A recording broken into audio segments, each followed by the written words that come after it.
Magandang gabi, Philippine Air Force. Alamin natin na magiging lagay at taya ng panahon ngayong Biyernes, 23 January 2026. Para sa ating synaptic situation, ang low pressure area o si former Leada ay muling namataan kaninang alas 3 ng hapon na may layong 560 km east of Pinatuan, Surigao del Sur.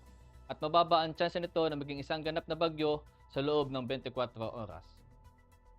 Samantala, patuloy na nakakapekto ang northeast monsoon dito sa Cagayan Valley, Bicol Region, Apayao, Kalinga, Mountain Province, Ifugao, Aurora, Quezon, Marinduque, Oriental Mindoro, Northern Samar, Eastern Samar, and Biliran. Ito yung magdadala ng maulap na kalangitan na may kasamang mahihinang pag-ulan. Samantala, sa Metro Manila at sa natitirang bahagi ng Luzon at Visayas ay makakaranas ng bahagyang maulap hanggang sa maulap na kalangitan na may kasamang pulupulong pag-ulan, pagkulog at pagkidlat. At shoreline naman ang isa nakakapekto dito sa Dinagat Island, Surigao del Norte, Surigao del Sur, Davao Oriental, and the rest of Eastern Visayas. Ito ay magdadala ng maulap na kalangitan na may kalat-kalat na pag-ulan, pagkulog at pagkidlat. Para naman sa magiging lagay at taya ng panahon para bukas, dito sa Kawayan, Legazpi, Tacloban, ay makakaranas ng maulap na kalangitan na may kalat-kalat na pag-ulan, pagkulog at pagkidlat. Habang sa natitirang bahagi ng Luzon at Visayas ay makakaranas ng bahagyang maulap hanggang sa maulap na kalangitan na may pulupulong pag-ulan, pagkulog at pagkidlat. Pagdating naman dito sa Cagayan de Oro at Davao ay makakaranas ng maulap na kalangitan na may kalat-kalat na pag-ulan, pagkulog at pagkidlat.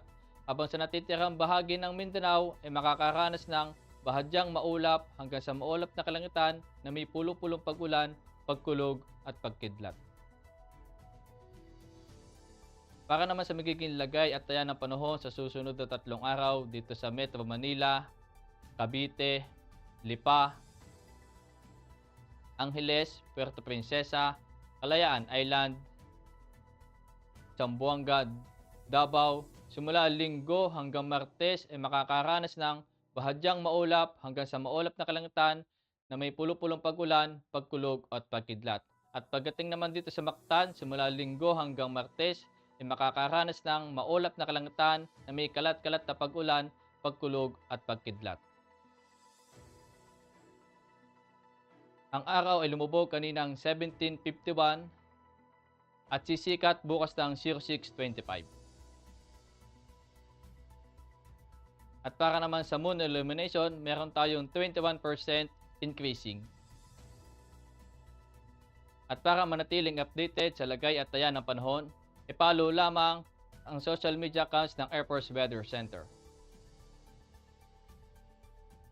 Nangalan ng aming commanding officer na si Colonel Alvin John Q. Godor, Philippine Air Force General Staff Corps.